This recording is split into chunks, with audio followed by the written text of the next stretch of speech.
सावंतवाडी नगर परिषद सार्वजनिक निवडणूक 2025 शिवसेना पक्षाचे नगरसेवकासाठी अजय गोंदावळे हे आज नगर परिषदेच्या ह्या निवडणुकीच्या रिंगणात उभे आहेत। बघूया काय म्हणतायत ते। नमस्कार सर। गोंदावळे सर, प्रथम सांगा, तुमचा पहिला स्टर्म आहे, आज निवडणुकीत तुम्ही उभे आहात, तुमचं कुठंतरी नशीब आजमावू पाहत आहात। तुम्हाला काय वाटतंय की तुमचा जनसमुदाय कशा पद्धतीचा असेल? सावंतवाडी नगरपालिका 2025 ही जी निवडणूक आहे यावर्षी, या निवडणुकीसाठी दीपकभाई केसरकर यांनी जो आमच्यावर विश्वास टाकला आहे आणि आमचे जिल्ह्याचे जिल्हाध्यक्ष संजूजी परब यांनी जो आमच्यावर विश्वास टाकला आहे, या विश्वासाला पात्र ठरण्यासाठी आम्ही अहोरात्र काम करत आहोत। मी अजय वसंत गोंदावळे, राहणार न्यू सालेवाडा, सावंतवाडी, प्रभाग क्रमांक 9 व माझ्यासोबत माझं नाव पूजा अमित हरवारी, राहणार सावंतवाडी, प्रभाग क्रमांक 9। पूजा मॅडम, तुम्ही आज नवखे आहात इथे, तुम्हाला कसं काय वाटतं? आज तुम्ही पहिल्यांदा रिंगणात आहात, लोकांच्या संपर्कात आहात, लोकांचा संपर्क साधण्याचा प्रयत्न करतायत, लोकांची आश्वासनही तुम्ही पेलावत असाल। आज तुमच्याकडे काहीतरी मागण्या करत असतील, त्या नक्कीच त्या कशा पद्धतीने तुम्ही पाहताय त्यांना? नवख्या म्हणायला जाईल तर मी इथलीच सावंतवाडीतलीच आहे, त्यामुळे हा जो भाग आहे तो माझ्या ओळखीतलाच आहे, माझीच माणसं आहेत। फक्त जो क्षेत्र आहे, हा राजकारणाचं क्षेत्र आहे, ते माझ्यासाठी नवखं आहे। आता आव्हानं म्हणायला गेलं तर लोकांच्या साध्या रोजच्याच गरजा आहेत, कुठे पाण्याची व्यवस्था, कुठे गटारांची, हेच प्रश्न असतात लोकांचे। त्याला लोकांना तेच प्रश्न सोडून द्या हेच लोक सांगत असतात। लोकांचा माझ्या पाठीने भरपूर असं चांगला प्रतिसाद आहे, खूप लोक माझ्याशी जोडली गेलेली आहेत, त्यामुळे चांगला प्रतिसाद आहे लोकांचा आमच्या बाजूने। गोंदावळे सर, तुम्ही जर पुढे तुमचं समजा भविष्य पुढे आमच्या पद्धतीने तर आम्हाला सोयीस्कर दिसतंय, कारण तुमचं कुठंतरी नाव दिसतंय सावंतवाडीमध्ये।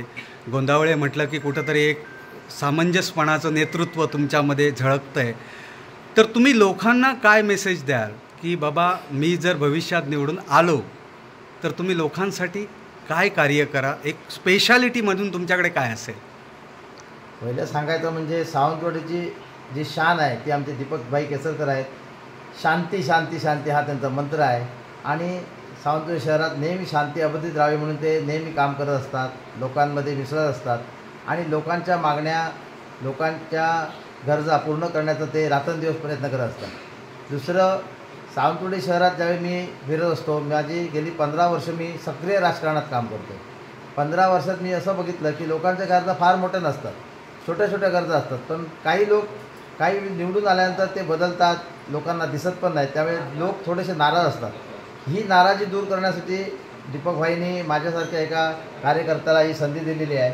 या संधीचं सोनं करण्यासाठी व लोकांसाठी आपण काहीतरी करावं, या प्रामुख्य हेतूने मी आज ह्या रिंगणात उतरलेलो आहे आणि लोकांनाही वाटतं की मी त्यांच्यासाठी काहीतरी करू शकतो, हा लोकांचा विश्वास आहे। त्यामुळे लोकांनी मला तुम्हीच नगरसेवक व्हावं अशी एक शबासकी दिलेली आहे म्हणा किंवा आशीर्वाद दिलेला आहे आणि त्याप्रमाणे मी कार्य करत आहे। लोकांसाठी आजही मी तत्परतेने काम करतो आणि लोकांसाठी जेव्हा जेव्हा लोकांना गरज असते माझी, किंवा उदाहरणार्थ करोनाच्या काळात जेव्हा सगळंच बंद झालं होतं, लोकांना दूध मिळणं, साखर मिळणं, पाणी मिळणं सगळं बंद झालं होतं, अशावेळी स्वतः मी नगराध्यक्ष संजू परब यांच्याकडनं एक वेगळी परमिशन घेतली होती। त्या काळी तहसीलदार साहेबांना भेटलो होतो आणि तहसीलदार साहेबांकडनं सुद्धा मी एक परमिशन घेतली होती की मला फिरता यावं, जेणेकरून पोलीस मला अडवणार नाहीत। आणि या प्रभागातल्या किंवा सावंतवाडी शहरातल्या बऱ्याच ठिकाणी ज्या लोकांचे मला फोन यायचे आणि त्यांना छोट्या छोट्या वस्तू लागायच्या, कोणाला दूध लागायचं, कोणाला साखर लागायची, कोणाला घरगुती सामान लागायचं, कोणाला आणि काय ह्या गोष्टी मी सातत्याने पुरवण्याचा प्रयत्न करत होतो। असं करत असताना शेवटी मलासुद्धा कोरोना झाला।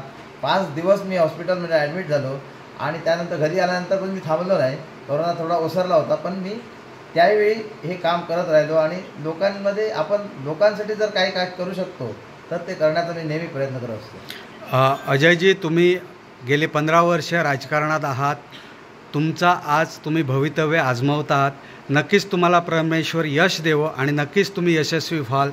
कोकण विजनला आपण माहिती दिल्याबद्दल खूप खूप धन्यवाद। थँक्यू।